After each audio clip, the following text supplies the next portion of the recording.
On se propose ici de déterminer l'oxyde formé par la combustion de l'aluminium dans le dioxygène. Alors pour ce faire, donc on va regarder l'aluminium et puis on va adopter la technique qui sera toujours identique suivante. Donc l'aluminium est dans la colonne 3A.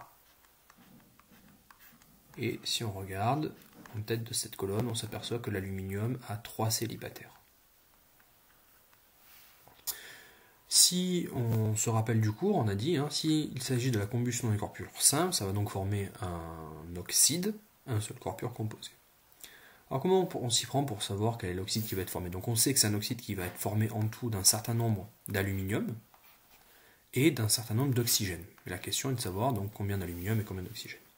Donc justement, 3 célibataires pour l'aluminium et 2 paires de célibataires pour l'oxygène. Donc on s'aperçoit qu'il faut que les deux éléments soient reliés en même quantité pour qu'il n'y ait plus de célibataires qui ne soient pas reliés.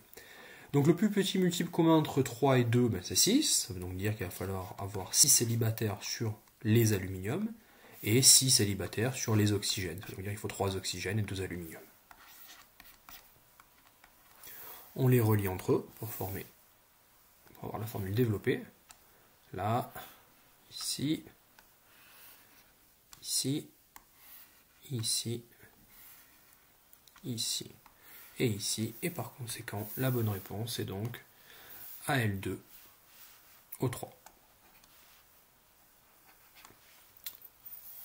Tout simplement.